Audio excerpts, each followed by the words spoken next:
Hello,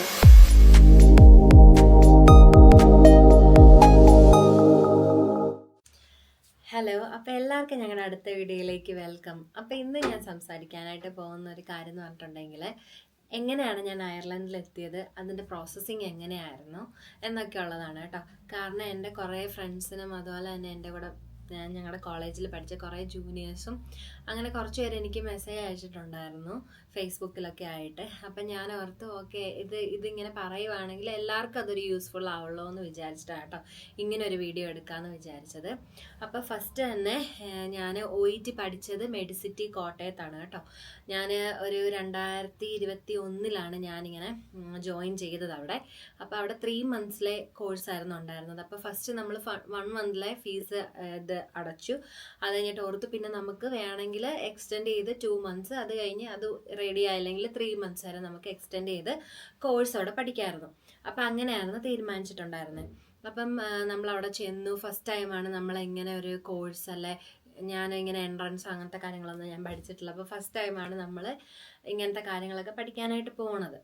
പിന്നെ അത് തന്നെയല്ല, എങ്ങനെ ആയിരിക്കും എന്തായിരിക്കും എന്നൊക്കെ ഉള്ളൊരു ടെൻഷൻ ഉണ്ടെന്ന്. ഈ OET IELTS എന്നൊക്കെ പറഞ്ഞിട്ടുണ്ടെങ്കിൽ അതിങ്ങനെ ഭയങ്കരമായിട്ട് കത്തി നിൽക്കുന്ന ഒരു ടൈമൊക്കെ ആയിരുന്നു ആ സമയം. അപ്പം ഞാൻ ഓർത്ത് ഓക്കെ എങ്ങനെയായിരിക്കും. അപ്പോൾ കുറേ പേരുടെ അനുഭവം എന്ന് പറഞ്ഞിട്ടുണ്ടെങ്കിൽ ഒരുപാട് തവണ എഴുതി, അപ്പം കിട്ടുമോ കിട്ടത്തില്ലയോ. ഞാനൊരു മലയാളം മീഡിയത്തിലാണ് പഠിച്ചത്. അപ്പം എങ്ങനെയായിരിക്കും. ശരിയാണ്, +1 +2 അതുപോലെ തന്നെ നമുക്ക് നഴ്സിംഗ് ഒക്കെ നമ്മൾ ഇംഗ്ലീഷിൽ തന്നെയാണ് പഠിച്ചതെങ്കിലും നമ്മൾ സംസാരിക്കാനായിട്ടോ അങ്ങനെ കേൾക്കുമ്പം പെട്ടെന്ന് മനസ്സിലാക്കാനുള്ള ആ ഒരു അങ്ങനെയുള്ള ഒരു അന്ന് ആ സമയം അങ്ങനെയൊന്നും അല്ലായിരുന്നു കേട്ടോ ഞാൻ. അപ്പം ഓർത്തു എങ്ങനെ ആയിരിക്കും എന്നൊക്കെ ഉള്ളൊരു ടെൻഷൻ ഉണ്ടായിരുന്നു കേട്ടോ. അപ്പം ക്ലാസ്സിൽ ഫസ്റ്റ് അറ്റൻഡ് ചെയ്യാനായിട്ട് ഞാൻ എൻ്റെ വീട്ടിൽ നിന്നാണ് പഠിച്ചിട്ടുണ്ടായിരുന്നത്. അപ്പം ഞാൻ ഓർത്തൊക്കെ എങ്ങനെ ആയിരിക്കും എന്നൊന്നും നമുക്കറിയത്തില്ല. അങ്ങനെ ഫസ്റ്റ് ക്ലാസ് അറ്റൻഡ് ചെയ്തു. അപ്പം അന്ന് തന്നെ ടീച്ചേഴ്സ് എല്ലാവരും ചോദിച്ചു എവിടേക്കാണ് നിങ്ങൾക്ക് ഫസ്റ്റ് ഏത് സ്ഥലത്തേക്കാണ് നിങ്ങൾക്ക് കൂടുതൽ പോകാനായിട്ട് ഇഷ്ടം എന്ന് ചോദിച്ചപ്പം ക്ലാസ്സിലുള്ള ഓൾമോസ്റ്റ് 95% ആൾക്കാർ കൈപൊക്കിയിട്ടുണ്ടായിരുന്നത് UK എന്ന് പറഞ്ഞ കൺട്രിയിലേക്ക് പോകാനായിരുന്നു കേട്ടോ. ഞാനൊരാൾ മാത്രമായിരുന്നു അയർലൻഡ് എന്ന് പറഞ്ഞ സംഭവത്തിൽ കൈ പൊക്കിയിട്ടുണ്ടായിരുന്നത്. കാരണം എനിക്ക് ഈ 2 രാജ്യങ്ങളെ പറ്റി യാതൊരു ഐഡിയ ഇല്ല, ഒന്നും അറിയത്തുമില്ല. പക്ഷെ ഞങ്ങളുടെ കസിൻസ് ഒക്കെ എല്ലാവരും ഉണ്ടായിരുന്നത് UKയിലാണ്. കുറച്ച് കസിൻസ് അയർലൻഡിലുണ്ടായിരുന്നു. പക്ഷെ നമുക്ക് ഈ സ്ഥലങ്ങളെക്കുറിച്ച് അധികം ഒന്നും ഐഡിയയും കാര്യങ്ങളോ ഒന്നും ഉണ്ടായിരുന്നില്ല. അപ്പം അങ്ങനെ ഇരിക്കുമ്പോഴാണ് അങ്ങനെ ക്ലാസ് തുടങ്ങി, അതെല്ലാം അറ്റൻഡ് ചെയ്തു. അത് കഴിഞ്ഞ് കുറച്ച് അങ്ങോട്ട് കഴിഞ്ഞപ്പോഴാണ് കോവിഡ് ഭയങ്കരമായിട്ട് പിന്നെയും അതിൻ്റെ ഇത് കൂടിയിട്ടുണ്ടായിരുന്നത്. അങ്ങനെ നമുക്കെല്ലാം ഫോണിൽ ഒരു ഗ്രൂപ്പിലായിരുന്നു നമ്മൾ സ്പീക്കിങ്ങും അങ്ങനത്തെ കാര്യങ്ങളൊക്കെ ചെയ്തിട്ടുണ്ടായിരുന്നത്.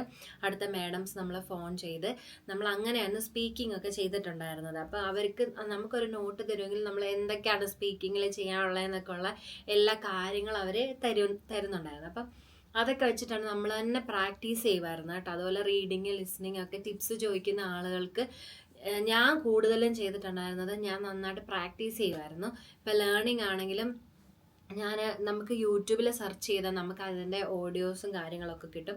അപ്പം നമുക്ക് അങ്ങനെ ഇങ്ങനെ കണ്ടിന്യൂസ് ആയിട്ട് നമ്മൾ കേട്ടിരിക്കുക. അപ്പോൾ അവിടെ നിന്ന് അവർ പറയുന്ന BBC ന്യൂസ്, ഇംഗ്ലീഷ് ന്യൂസുകൾ, ഇംഗ്ലീഷ് ഫിലിംസ്, നെറ്റ്ഫ്ലിക്സിൽ ഫിലിംസ് അങ്ങനത്തെ കാര്യങ്ങളൊക്കെ കാണാനായിട്ട് പറയുമായിരുന്നു അവർ.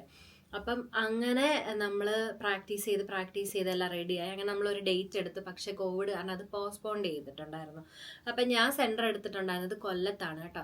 കൊല്ലത്ത് നല്ല സെൻറ്റർ ആയിരുന്നു, നല്ലൊരു അറ്റ്മോസ്ഫിയർ ആയിരുന്നു കേട്ടോ. അപ്പം ഞങ്ങൾ തലേദിവസം തന്നെ അവിടെ റൂം എടുത്ത് അവിടെ ആയിരുന്നു സ്റ്റേ ചെയ്തിട്ടുണ്ടായിരുന്നത്.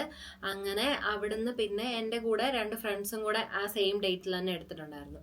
അങ്ങനെ ഞങ്ങൾ അവിടെ നിന്ന് കൊല്ലത്തുനിന്ന് ഞങ്ങൾ രാവിലെ എക്സാം എഴുതാൻ പോയി. ഫസ്റ്റ് ടൈമാണ് നമ്മളിങ്ങനെ ഒരു ഇൻ്റർനാഷണൽ എക്സാം എഴുതാനായിട്ട് പോണത്. അപ്പം എങ്ങനെ ഉണ്ടാവും എന്നൊന്നും നമുക്കറിയത്തില്ല. നല്ല ടെൻഷനിലായിരുന്നു കേട്ടോ. നമ്മളെ കയറ്റി വിടുന്ന ആ ഒരു പ്രോസസ്സിങ് എന്ന് പറയുന്നത് തന്നെ ഭയങ്കര ഡിഫറൻ്റ് ആയിരുന്നു.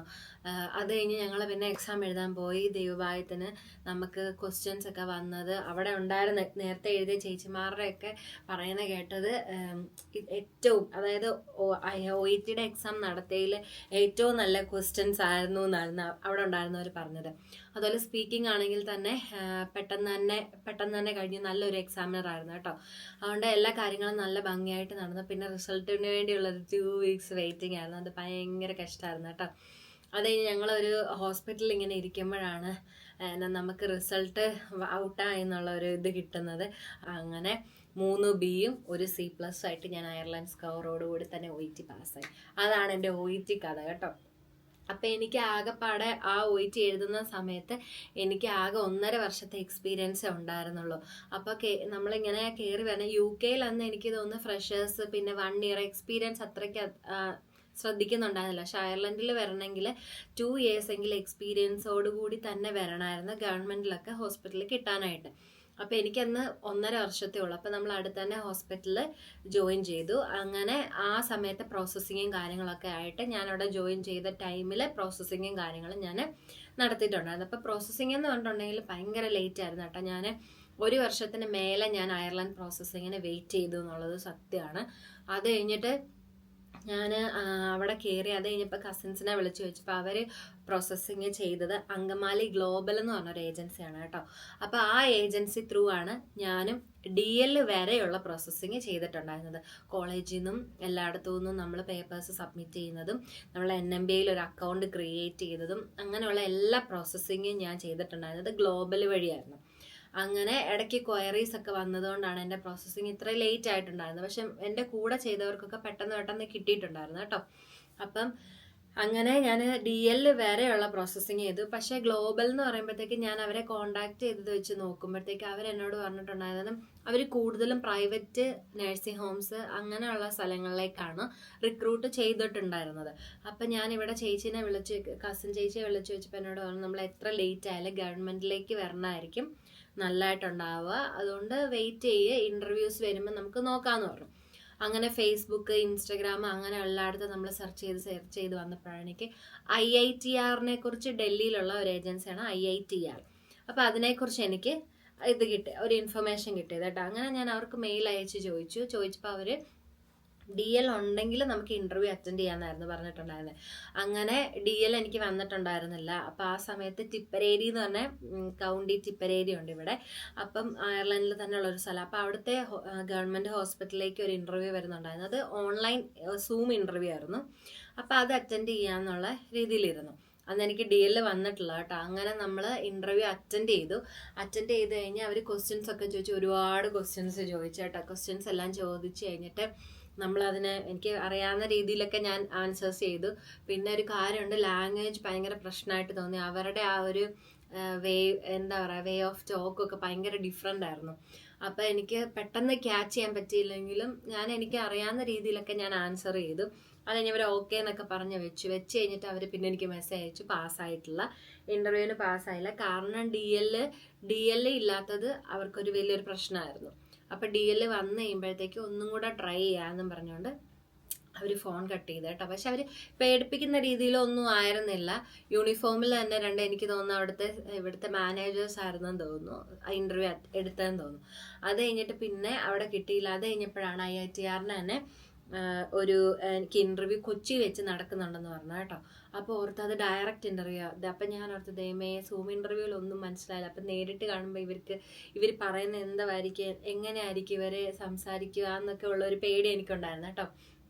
അങ്ങനെ ഇരിക്കുമ്പോഴാണ് പിന്നെ ഞങ്ങൾ ഓക്കെ രണ്ടും കൽപ്പിച്ച് അങ്ങ് പോയേക്കാന്ന് വിചാരിച്ചു. അപ്പം 29-നാണ് ഇൻ്റർവ്യൂ എങ്കിൽ അന്ന് എനിക്ക് DL കിട്ടിയിട്ടില്ല കേട്ടോ. അപ്പോൾ 1 വർഷം കഴിഞ്ഞു ഞാൻ അപ്ലൈ ചെയ്തിട്ട്. അപ്പം 29-നാണ് എനിക്ക് ഇൻ്റർവ്യൂ എങ്കിൽ എനിക്ക് 28-ന് എനിക്ക് ഈവനിങ് സമയമായപ്പോഴത്തേക്ക് എനിക്ക് DL എനിക്ക് കിട്ടി. അങ്ങനെ DLോടുകൂടി തന്നെയാണ് ഞാൻ ഇൻ്റർവ്യൂ അറ്റൻഡ് ചെയ്യാനായിട്ട് കൊച്ചിയിൽ ചെന്നത്. അപ്പോൾ അവിടെ ചെന്ന് അവരെന്ന് പറഞ്ഞിട്ടുണ്ടെങ്കിൽ ഇവിടെ തന്നെയുള്ള ആളുകളാണ് കേട്ടോ അവിടെ വന്ന് ഇൻ്റർവ്യൂ ചെയ്തിട്ടുണ്ടായിരുന്നത്. അപ്പോൾ ഒരുപാട് ആളുകളുണ്ടായിരുന്നു ഇൻ്റർവ്യൂ അറ്റൻഡ് ചെയ്യാനായിട്ട്. വേറെ കുറേ സ്ഥലങ്ങളിലേക്ക്, സൗദി അങ്ങനെയുള്ള സ്ഥലങ്ങളിലേക്ക് പോകാനുള്ള ഒരുപാട് ആളുകളുണ്ടായിരുന്നു. അപ്പം ആ അറ്റ്മോസ്ഫിയർ എന്ന് പറഞ്ഞിട്ടുണ്ടെങ്കിൽ നമ്മൾ നല്ല ഫ്രണ്ട്ലി ആയിട്ടാണ് കേട്ടോ ഇൻ്റർവ്യൂ അറ്റൻഡ് ചെയ്യിക്കുന്നത്. എല്ലാ കാര്യങ്ങളും നമുക്കൊരു പേടി വരുത്തുന്ന രീതിയിലോ അങ്ങനെയൊന്നും അവരല്ല. നല്ല ഫ്രണ്ട്ലി ആയിട്ടുള്ള രീതിയിലാണ് ഇൻ്റർവ്യൂ അറ്റൻഡ് ചെയ്യിച്ചിട്ടുണ്ടായത്. അപ്പോൾ ഫസ്റ്റ് ഞാനായിരുന്നു സെക്കൻഡ് ആൾ കേട്ടോ. ആദ്യം ഒരു ചേച്ചി കയറിപ്പോയി. അത് കഴിഞ്ഞപ്പം ഞാൻ ചോദിച്ചു ചേച്ചി എങ്ങനെ ഉണ്ട് എന്ന് ചോദിച്ചപ്പോൾ തന്നെ എൻ്റെ പേര് വിളിച്ചു. അങ്ങനെ ഞാൻ ഉള്ളിലേക്ക് പോയി. പിന്നെ അവർ ക്വസ്റ്റ്യൻ ചോദിക്കുമായിരുന്നു കേട്ടോ. അപ്പോൾ എനിക്ക് 2 ഇയർ എക്സ്പീരിയൻസേ ഉള്ളൂ.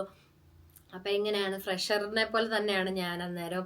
അപ്പം എന്നോട് ക്വസ്റ്റ്യൻസ് ഒക്കെ ചോദിച്ചു. ഞാൻ പറഞ്ഞു അവർ റിലാക്സ് ആയിട്ടിരുന്ന ഒരു പ്രശ്നമില്ല. നമ്മൾ ഭയങ്കര ഇതായിട്ടൊന്നും അല്ല കേട്ടോ അവർ ചെയ്യുന്നത്. നല്ലൊരു കാം ആൻഡ് ക്വയറ്റ് ആയിട്ടാണ് അവർ, നല്ലൊരു ഫ്രണ്ട്ലി അറ്റ്മോസ്ഫിയർ ആണ് നമുക്കുണ്ടായിരുന്നത്. അങ്ങനെ നമ്മൾ ഇന്റർവ്യൂ അറ്റൻഡ് ചെയ്തു. അപ്പോൾ അവർ പറഞ്ഞു ഓക്കെ കൺഗ്രാജുലേഷൻസ് എന്ന് പറഞ്ഞ്. അപ്പം തന്നെ എപ്പോഴാണ് എനിക്ക് ശ്വാസം വീണത്. അങ്ങനെ നമുക്ക് അവിടെ നിന്ന് സർട്ടിഫിക്കറ്റ് ഒക്കെ തന്നു പാസ്സായതിൻ്റെ. പിന്നെ നമ്മളവിടെ പേപ്പറെല്ലാം സബ്മിറ്റ് ചെയ്തിട്ടുണ്ടായിരുന്നു. അങ്ങനെ പിന്നെ IITRന്റെ ഇതെന്ന് പറഞ്ഞിട്ടുണ്ടെങ്കിൽ അവർ നമുക്ക് കാര്യങ്ങളെല്ലാം പറഞ്ഞുതരാം എന്താണ് ചെയ്യേണ്ടത്. നമ്മൾ തന്നെയാണ് എല്ലാ പേപ്പേഴ്സും എല്ലാം സെറ്റിൽ ചെയ്യേണ്ടത് കേട്ടോ. പക്ഷെ ഗ്ലോബൽ എന്ന് പറഞ്ഞിട്ടുണ്ടെങ്കിൽ നമ്മൾ അയച്ചു കൊടുത്ത് അവർ തന്നെ എല്ലാം അറേഞ്ച് ചെയ്ത് തരുമായിരുന്നു. അങ്ങനെയായിരുന്നു. അപ്പം അങ്ങനെ IITR പറഞ്ഞ പ്രകാരം നമ്മളെല്ലാം ചെയ്തിട്ടുണ്ടായിരുന്നു. അത് കഴിഞ്ഞപ്പോൾ അവരൊരു ഡേറ്റ് പറഞ്ഞു, ഓഗസ്റ്റിലത്തേക്ക് ഇന്ന സമയത്താണ് നമ്മൾ കയറി വരേണ്ടത്. അപ്പം അന്നേരമാണ് ഇവർ ആളുകളെ എടുക്കണേന്ന് പറഞ്ഞു. അപ്പോൾ ഇന്ന സമയത്താണ് സ്റ്റാർട്ട് ഡേറ്റ്, അതിനുള്ളിൽ നമ്മളിവിടെ എത്തണം എന്ന് പറഞ്ഞു. പിന്നെ പെട്ടെന്ന് തന്നെ നമ്മൾ ടിക്കറ്റ് എല്ലാം ബുക്ക് ചെയ്ത് നമ്മളിവിടെ വന്നിട്ടുണ്ടായിരുന്നു. അങ്ങനെ ഓഗസ്റ്റ് ഒരു 15-ാം തീയതിയാണ് നമുക്ക് ഫസ്റ്റ് ക്ലാസ്. ഇവിടെ നമുക്ക് വന്നു കഴിഞ്ഞാൽ 1 വീക്ക് നമുക്ക് ഓറിയൻറ്റേഷൻ ക്ലാസ് ആണ് കേട്ടോ. അപ്പം ഞാനിവിടെ ഹോസ്പിറ്റലിലേക്ക് വന്ന സമയത്ത് ഹോസ്പിറ്റലിൽ കൂടുതൽ അഡാപ്റ്റേഷനാണ് നടക്കുന്നുണ്ടായിരുന്നത്. അഡാപ്റ്റേഷനായിരുന്നു. പിന്നെ വേറൊരു ഇവിടെ വന്നു കഴിഞ്ഞാൽ നമ്മൾ ഓർക്കുമൊക്കെ ഒയിറ്റ് കഴിഞ്ഞപ്പോൾ അത് തീർന്നു. അല്ല, അത് കഴിഞ്ഞപ്പോൾ ഇൻ്റർവ്യൂ, അത് കഴിഞ്ഞപ്പോൾ അടുത്ത ഇവിടെ വന്നു കഴിഞ്ഞ് അഡാപ്റ്റേഷൻ അല്ല ആപ്റ്റിറ്റ്യൂഡ് എന്ന് പറഞ്ഞ 2 എക്സാമിന് പാസ്സായെങ്കിൽ മാത്രമേ ഉള്ളൂ നമുക്ക് ഇവിടുത്തെ രജിസ്ട്രേഷൻ നമുക്ക് കിട്ടത്തുള്ളൂ കേട്ടോ. അപ്പോൾ എനിക്ക് ഹോസ്പിറ്റലിൽ അഡാപ്റ്റേഷൻ ആയിരുന്നു. അഡാപ്റ്റേഷൻ എന്ന് പറഞ്ഞിട്ടുണ്ടെങ്കിൽ നമുക്കൊരു സീനിയർ നേഴ്സിനെ നമുക്ക് അലോക്കേറ്റ് ചെയ്തിട്ട് അവരുടെ കൂടെയാണ് നമ്മൾ ജോലി ചെയ്യേണ്ടത്. അപ്പം നമ്മൾ അവരെ അസസ് ചെയ്യും. അസസ് ചെയ്തതിൻ്റെ ആ ഒരു അസസ്മെൻറ്റിൻ്റെ പ്രകാരമാണ് നമ്മൾ പാസ്സായില്ലോ എന്ന് മനസ്സിലാക്കണം. എങ്കിൽ മാത്രമേ നമുക്ക് ഇവിടുത്തെ രജിസ്ട്രേഷൻ കിട്ടി നമ്മളിവിടെ ഒരു രജിസ്റ്റേർഡ് നേഴ്സ് ആകത്തുള്ളൂ. എങ്കിലേ ഉള്ളൂ നമ്മൾ അയർലൻഡിലെത്തി ഞാനിവിടെ ജോലിക്ക് കയറിയെന്ന് നമുക്ക് എല്ലാവരോടും പറയാനായിട്ട് പറ്റത്തുള്ളൂ. അതുവരെ യാതൊരു ഉറപ്പുമില്ല കേട്ടോ. അങ്ങനെ നമ്മളിവിടെ കയറി വന്നു. 1 വീക്ക് നമുക്ക് ക്ലാസ് ആയിരുന്നു, ഓറിയൻറ്റേഷൻ ക്ലാസ് ആയിരുന്നു. അത് കഴിഞ്ഞ് നമുക്ക് പ്ലേസ്മെൻറ്റ് എനിക്ക് ഗൈനി വാർഡിലായിരുന്നു. അവിടെ തന്നെയാണ് ഞാൻ ഇപ്പോഴും ജോലി ചെയ്യുന്നത്. അപ്പോൾ അവിടെ എനിക്ക് പ്രിസെപ്റ്ററായിട്ട് 2 നഴ്സുമാരുണ്ടായിരുന്നു. അപ്പോൾ ഓരോ ദിവസം ആഴ്ച 3 ഡേയ്സേ ഉള്ളൂ. അപ്പോൾ ഓരോ ഡേയ്സിലും ഓരോ പ്രിസെപ്റ്റേഴ്സ് ആയിരിക്കും. അങ്ങനെ നമ്മൾ അലോക്കേറ്റ് ചെയ്ത്. അപ്പോൾ എൻ്റെ പ്രിസെപ്റ്റർ ഒരാളെന്ന് പറഞ്ഞിട്ടുണ്ടെങ്കിൽ ഭയങ്കര സ്ട്രിക്റ്റ് ആണ് കേട്ടോ. നല്ല നേരെ വാ നേരെ പോ അങ്ങനെ ഒരു നേഴ്സാണ്. അപ്പം അതിൻ്റേതായിട്ടുള്ള സ്ട്രെസ് എനിക്ക് നല്ല രീതിയിലുണ്ടായിരുന്നു. നല്ല സ്ട്രെസ്ഫുൾ ആയിട്ടുള്ള ഒരു അഡാപ്റ്റേഷൻ പീരീഡ് ആയിരുന്നു കേട്ടോ എനിക്കുണ്ടായിരുന്നത്. 6 to 12 വീക്സ് ആണ് വരെ അഡാപ്റ്റേഷൻ എന്ന് പറഞ്ഞ ടൈമുണ്ട്. ആപ്റ്റിറ്റ്യൂഡിനെ പറ്റി പറയുകയാണെങ്കിൽ എനിക്ക് അതിനെക്കുറിച്ച് കൂടുതലായിട്ട് അറിയത്തില്ല. സ്റ്റേഷനുകൾ നമ്മൾ 15 സ്റ്റേഷനുണ്ട്. ആ സ്റ്റേഷനിൽ നമ്മൾ തിയറി നമ്മൾ ഓരോ കാര്യങ്ങൾ പ്രാക്ടിക്കലായിട്ട് ചെയ്ത് കാണിച്ചു കൊടുക്കണം. അത് 2 ഡേയ്സ് അല്ലെ 1 ഡേ അല്ലെ 2 ഡേയ്സിൽ ആ എക്സാം തീർന്ന് പാസ്സാവുക. അങ്ങനെയായിരുന്നു. അതും ഡിഫിക്കൽട്ടാണ് കേട്ടോ.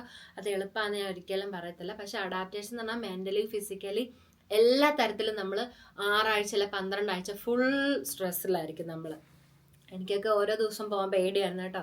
മെഡിക്കേഷൻ്റെ കാര്യത്തിലാണെങ്കിലും അത് തന്നെയല്ല. എനിക്ക് എക്സ്പീരിയൻസ് 2 ഇയറേ ഉള്ളെന്ന് വിചാരിക്കുമ്പോൾ ഇവർ അവിടെ ഉള്ളവരെല്ലാം 15, 25, 18 വർഷങ്ങളുള്ള എക്സ്പീരിയൻസ് ഉള്ളവരാണ്.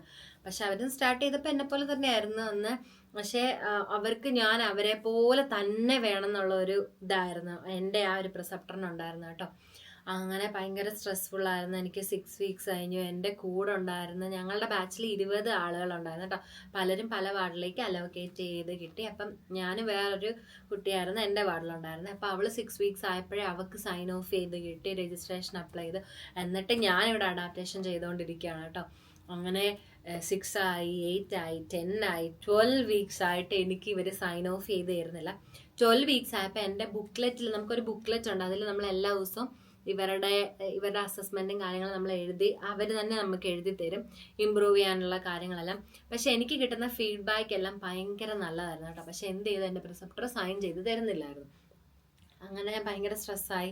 കാരണം ബാക്കിയുള്ള വാർഡിൽ എൻ്റെ കൂടെ വന്ന ഫ്രണ്ട്സ് അവർക്കെല്ലാം സൈൻ ഓഫ് ചെയ്ത് കിട്ടി. അങ്ങനെ ഭയങ്കര സ്ട്രെസ്സായിരുന്നു കേട്ടോ. അത് കഴിഞ്ഞിട്ട് പിന്നീട് ഞാൻ 12 വീക്സ് ആയപ്പോൾ ഇവരെനിക്ക് സൈൻ ചെയ്ത് തന്നു. ഒരു നൈറ്റ് ഡ്യൂട്ടിയുടെ സമയത്ത് എനിക്ക് സൈൻ ചെയ്ത് തന്നെങ്കിലും ഇവരെന്നോട് പറഞ്ഞു, ഡോണ കുറച്ചും കൂടെ നീ എക്സ്പോഷർ ആവണം മെഡിക്കേഷനെ കുറിച്ചും അങ്ങനെ ഇതിനെക്കുറിച്ചും ഒക്കെ പറഞ്ഞ് അങ്ങനെ പറഞ്ഞു. ഞാൻ ഓർത്തു ഓക്കെ ഞാനത് ഇനി ഇമ്പ്രൂവ് ചെയ്താൽ മതി. ഇവരെനിക്ക് സൈൻ തന്നു, ഓക്കെ അപ്പം എനിക്ക് സബ്മിറ്റ് ചെയ്യാം എന്നായിരുന്നു എൻ്റെ മനസ്സിൽ. അങ്ങനെ ഇരുന്നപ്പം നമ്മുടെ വേറൊരു മാനേജറുണ്ട്, അവരൊക്കെ ആയിട്ട് സംസാരിച്ച് കഴിഞ്ഞപ്പോഴത്തേക്ക് പക്ഷെ നമുക്ക് എന്തുണ്ടെങ്കിലും നമ്മുടെ മാനേജറിനോട് പറയാൻ കേട്ടോ. അപ്പം ഞാൻ പറഞ്ഞു ഓൾറെഡി ഞാൻ സ്ട്രെസ്സിലാണെന്നൊക്കെ പറഞ്ഞപ്പോൾ അവൾ പറഞ്ഞു നിനക്ക് അവളോട് സംസാരിക്കാം, നിനക്ക് സ്ട്രെസ്സാണ്, നമുക്ക് പ്രിസെപ്റ്ററിനെ മാറ്റാം എന്നൊക്കെ പറഞ്ഞു. ഞാൻ പറഞ്ഞാൽ സാരമില്ല, കുഴപ്പമില്ല, അങ്ങനെ തന്നെ പോട്ടെ, ഞാൻ നിന്നോട് അറിഞ്ഞിരിക്കാമെന്ന് വേണ്ടി പറഞ്ഞു എന്ന് പറഞ്ഞു. അത് കഴിഞ്ഞ് 12 വീക്ക് ആയപ്പോൾ ഒരു മീറ്റിംഗ് ഉണ്ടായിരുന്നു. ആ മീറ്റിങ്ങിൽ എൻ്റെ പ്രിസെപ്റ്ററായിട്ടിരുന്ന ആൾ മാനേജറിനോട് പറഞ്ഞു 2 വീക്സും കൂടെ എക്സ്റ്റെൻഡ് ചെയ്യുവാണെങ്കിൽ നല്ലതാണ്. ദൈവമേ, ഞാൻ ഓർത്ത് ഓക്കെ 2 വീക്സ് ഞാൻ പഠിക്കണം, പക്ഷെ എനിക്ക് രജിസ്ട്രേഷൻ അപ്ലൈ ചെയ്യാന്നുള്ള ഒരു ഇതിലായിരുന്നു. അപ്പോഴാണ് എനിക്ക് NMBA മെസ്സേജ് വരുന്നത് 2 വീക്സും കൂടെ നിന്റെ അഡാപ്റ്റേഷൻ എക്സ്റ്റെൻഡ് ആയിട്ടുണ്ട്. അപ്പോൾ എനിക്ക് ടോട്ടൽ 14 വീക്സ് ഓഫ് അഡാപ്റ്റേഷൻ ആയിരുന്നു കേട്ടോ എനിക്ക്. എൻ്റെ പൊന്നെ, എനിക്കറിയത്തില്ല ആ സ്ട്രെസ്ഫുൾ ആയിട്ടുള്ള മൂമെൻ്റ് എങ്ങനെയായിരുന്നു എന്ന്. എനിക്കത് പറഞ്ഞറിയിക്കാൻ പറ്റില്ല. കരയാൻ പറ്റുമോ, ഞാൻ വന്നും പോയി, ഞാൻ ഇനി തോറ്റുപോയി തിരിച്ചു കയറി പോവോ, ഇങ്ങനെയൊക്കെയുള്ള ഭയങ്കര ബുദ്ധിമുട്ടായിരുന്നു കേട്ടോ. അങ്ങനെ 14 വീക്സായി സൈൻ ഓഫ് ചെയ്ത് ഞാൻ രജിസ്ട്രേഷൻ അപ്ലൈ ചെയ്ത്. അങ്ങനെ ഞാൻ ഓഗസ്റ്റിൽ വന്നെങ്കിൽ എനിക്ക് ഡിസംബറിലാണ് എനിക്ക് രജിസ്ട്രേഷൻ കിട്ടണത്. അന്ന് മുതലാണ് ഞാനിവിടെ ഒരു രജിസ്റ്റേർഡ് നേഴ്സായിട്ട് സ്റ്റാർട്ട് ചെയ്തിട്ടുണ്ടായിരുന്നു കേട്ടോ. അപ്പം അങ്ങനെ ഒരു സ്ട്രെസ്ഫുൾ ആയിട്ടുള്ള ഒരു അഡാപ്റ്റേഷൻ ആയിരുന്നു ഞാൻ അയർലൻഡിൽ വന്നിട്ട് എനിക്കുണ്ടായിരുന്നത്. പക്ഷെ ഇപ്പം ഞാൻ ആ ഗൈനി വാർഡിൽ ഞാൻ എൻ്റെ പ്രിസെപ്റ്ററിനൊപ്പം തന്നെ ചില സമയം ഞങ്ങൾക്ക് ഒരുമിച്ചാണ് ഡ്യൂട്ടി വരുന്നത് നൈറ്റൊക്കെ. അപ്പോൾ അവൾ എന്നോടും ഓരോ കാര്യങ്ങൾ ഡോണ അങ്ങനെയാണോ ഇങ്ങനെയാണോ എന്നൊക്കെ ചോദിക്കുമ്പോൾ ഞാൻ ഭയങ്കര പ്രൗഡായിട്ടാണ് കേട്ടോ അവളോട് വർക്ക് ചെയ്യുന്നത്. കാരണം ഇപ്പം നല്ല ഫ്രണ്ട്ലി ആണ്. ആ സമയത്ത് എനിക്ക് തോന്നുന്നത് കുറച്ച് സ്ട്രിക്റ്റ് ആയത് നന്നായി. കാരണം അവളുടെ അടുക്കൽ നിന്ന് എനിക്ക് കുറേ കാര്യങ്ങൾ എനിക്ക് പഠിക്കാനായിട്ട് പറ്റി. നോട്ട് എഴുതുന്നത് എങ്ങനെയാണെന്നും പേഷ്യൻ്റ് കെയറോ അങ്ങനെയുള്ള എല്ലാ കാര്യങ്ങളും എനിക്ക് പറ്റി. പക്ഷെ ആ സമയത്ത് നമുക്കറിയാമല്ലോ, കൂടെ വരുന്നവരെല്ലാം രജിസ്ട്രേഷന് കൊടുത്തു കഴിഞ്ഞാൽ നമ്മൾ ബാക്കിലാവുന്ന ആ ഒരവസ്ഥ. അത് പക്ഷെ ഇപ്പം ഞാൻ ഭയങ്കര പ്രൗഡായിട്ടാണ് കേട്ടോ അവളുടെ കൂടത്തിൽ തന്നെ വർക്ക് ചെയ്യുന്നത്. അവളുടെ കൊളീഗായിട്ട് തന്നെ അവളുടെ കൂടെ വർക്ക് ചെയ്യുമ്പോൾ എനിക്കത് ഭയങ്കര എനിക്ക് പറഞ്ഞറിയിക്കാൻ പറ്റില്ല എൻ്റെ ഒരു ഹാപ്പിനെസ് എന്തോരാണെന്ന്. അപ്പം അതുവരെയുള്ളായിരുന്നു ഇവിടെ അഡാപ്റ്റേഷൻ കഴിഞ്ഞ് നമ്മൾ പിന്നെ രജിസ്റ്റേർഡ് നേഴ്സ് ആവുന്നത്. അങ്ങനെ ഒരു ഇതായിരുന്നു. അപ്പം ഇനി അത് കഴിഞ്ഞിട്ടുണ്ടെങ്കിൽ പിന്നെ നമ്മൾ വർക്ക് ചെയ്യുക. പിന്നെ ഇവിടുത്തെ വർക്കിംഗ് എൻവയോൺമെൻറ്റ് എന്ന് പറഞ്ഞിട്ടുണ്ടെങ്കിൽ നല്ല ഫ്രണ്ട്ലി ആണ് കേട്ടോ. ഞാൻ ഏറ്റവും ബെസ്റ്റ് ആയിട്ടുള്ളൊരു വാർഡിലാണ് എനിക്കിവിടെ ജോലി കിട്ടിയിട്ടുള്ളത്. ഞാൻ ഏറ്റവും ഹാപ്പിയാണ് എൻ്റെ വാർഡിൽ. എല്ലാ സ്റ്റാഫും അതുപോലെ എല്ലാവരും ഭയങ്കര നല്ല ഫ്രണ്ട്ലി ആയിട്ടുള്ള ആൾക്കാരാണ്. ഡ്യൂട്ടി നമുക്ക് അഡ്ജസ്റ്റ് ചെയ്യാൻ അങ്ങനത്തെ കാര്യങ്ങളൊക്കെ നമുക്ക് വീക്ക്ലി 3 ഡേയ്സ് അല്ലെ 4 ഡേയ്സ് നമുക്ക് ഡ്യൂട്ടി വരും. 12 അവർ ഷിഫ്റ്റാണ് ഇവിടെ ഉള്ളത്. നമുക്ക് അക്കോർഡിംഗ് ടു എന്നാ പറയുന്നത് സാലറി വൈസാണ് നമുക്ക് അക്കോർഡിംഗ് ടു നമ്മുടെ എക്സ്പീരിയൻസ് അനുസരിച്ചാണ് നമ്മുടെ സ്കെയിലും കാര്യങ്ങളൊക്കെ വരുന്നത്. പിന്നെ എല്ലാ ഇയറും നമുക്ക് ഇൻക്രിമെൻ്റ് ഉണ്ട്. അതുപോലെ തന്നെ നമുക്കിവിടെ കുറേ കാര്യങ്ങൾക്ക് എൻഹാൻസ്ഡ് നേഴ്സ് എന്ന് പറഞ്ഞുകൊണ്ട് നമുക്ക് കുറേ പേപ്പേഴ്സൊക്കെ സൈൻ ചെയ്ത് കൊടുത്തു കഴിഞ്ഞാൽ സാലറിയിൽ കുറച്ച് വ്യത്യാസങ്ങളൊക്കെ വരും കേട്ടോ. അതുപോലെ തന്നെ നൈറ്റിനും കുറച്ച് ഡ്യൂട്ടി എന്താ പറയുക സാലറിക്ക് വ്യത്യാസമുണ്ട്. അതുപോലെ നമ്മൾ എക്സ്ട്രാ ഇപ്പം 4 ദിവസം കഴിഞ്ഞ് നമുക്ക് വീക്കിലി നമുക്ക് 38 അവേഴ്സാണ് ജോലി. അപ്പോൾ 38 അവേഴ്സിന് മുകളിൽ നമ്മൾ ജോലി ചെയ്ത് കഴിഞ്ഞിട്ടുണ്ടെങ്കിൽ നമുക്ക് ഓവർ ടൈമിൻ്റെ ആ ഒരു സാലറിയും കാര്യങ്ങളൊക്കെ വരും. അപ്പം ഇവിടുത്തെ അയർലൻഡിൽ വന്നു കഴിഞ്ഞിട്ടുള്ള എൻ്റെ എക്സ്പീരിയൻസ് എന്ന് പറഞ്ഞാൽ ഞാനിവിടെ ഹാപ്പിയാണ്. എനിക്ക് ഭയങ്കര ഇഷ്ടമാണ് ഇവിടെ കേട്ടോ. ഇവിടെയുള്ള ആൾക്കാരെന്ന് പറഞ്ഞാൽ കൂടുതലും ഞാൻ താമസിക്കുന്ന കുറച്ച് ഉള്ളിലേക്ക് മാറിയ ഒരു കൗണ്ടിയിലാണ്, മയോ എന്ന് പറയും കൗണ്ടി. ഇതെന്ന് പറഞ്ഞിട്ടുണ്ടെങ്കിൽ നല്ലൊരു ക്വയറ്റ് ആയിട്ടുള്ള ഒരു കൗണ്ടിയാണ് കേട്ടോ. എപ്പോഴും മഴയാണ് ഇവിടെ. അതാണ് ഇതിൻ്റെ ഒരു ഡിസഡ്വാൻറ്റേജ് എന്ന് പറഞ്ഞിട്ടുണ്ടെങ്കിൽ എപ്പോഴും വെറ്റ് കൗണ്ടി എന്നാണ് ഞങ്ങളുടെ ഈ സ്ഥലത്തിന് പറയുന്നത്. എപ്പോഴും മഴയായിരിക്കും. പിന്നെ ഇവിടുത്തെ പ്രത്യേകത നോക്കുപള്ളി അതൊക്കെ നമ്മുടെ അടുത്താണ്. പിന്നെ കുറേ ടൂറിസ്റ്റ് പ്ലേസസ് ഒക്കെ ഉണ്ട് നമ്മുടെ അടുത്ത്. പിന്നെ ഇവിടുത്തെ ആളുകൾ എന്ന് പറഞ്ഞാൽ കൂടുതലും ഇവിടെ ഓൾഡെന്ന് ഞാൻ പറയുന്നില്ല, ഇവിടെ 92 ആയാലും അതൊരു ജെന്റിൽമാൻ ആയിട്ടാണ് ഇവർ കണക്കാക്കുന്നത് കേട്ടോ. അങ്ങനെ തന്നെയാണ് ഇവർ പറയുകയും ചെയ്യുന്നത്. അപ്പം അങ്ങനെയുള്ള ആളുകളാണ്, എൽഡർലി ആയിട്ടുള്ള ആളുകളാണ് കൂടുതലും ഞങ്ങളുടെ ഈ കൗണ്ടിലുള്ളത്. ആയിട്ടുള്ള ആളുകളൊക്കെ വേറെ വലിയ വലിയ കൗണ്ടീസിൽ ടൗണിനോടടുത്താണ്. അവർ പഠിക്കാനുള്ള കാര്യങ്ങൾക്കും ജോലിയുടെ കാര്യങ്ങൾക്കൊക്കെ ആയിട്ട് അവരവിടെ സെറ്റിലാണ്. അപ്പോൾ ഇവിടെ കൂടുതൽ എൽഡർലി ആയിട്ടുള്ള പീപ്പിൾസ് ആണുള്ളത്. അവരെല്ലാം നല്ല സ്നേഹമാണ് കേട്ടോ. നമ്മളെ എപ്പോൾ കണ്ടാലും ഹായ് ഹലോ എന്ന് ഹൗ ആർ യു എന്ന് ചോദിക്കാതെ ആരും നമ്മളെ പാസ് ചെയ്ത് പോകത്തില്ല. പക്ഷേ യങ് പീപ്പിള് അങ്ങനെയാണെന്ന് ഞാൻ പറയുന്നില്ല. അപ്പം ഞാനിവിടെ ഭയങ്കര ഹാപ്പിയാണ് കേട്ടോ. ഞാൻ വന്നു കഴിഞ്ഞ് പിന്നെ എൻ്റെ രജിസ്ട്രേഷൻ്റെ ഒക്കെ താമസമായതുകൊണ്ട് ഞാനൊരു 7 മാസം കഴിഞ്ഞപ്പോഴത്തേക്കാണ് സിജാച്ചിനെ ഹസ്ബൻഡിനെ ഞാൻ അയർലൻഡിലേക്ക് കൊണ്ടുവന്നിട്ടുണ്ടായിരുന്നത്. അപ്പം അതിൻ്റെ പ്രോസസ്സിങ്ങിനെ കുറിച്ച് ഞങ്ങൾ ഇനി അടുത്തൊരു വീഡിയോ ഇടുന്നതായിരിക്കും കേട്ടോ.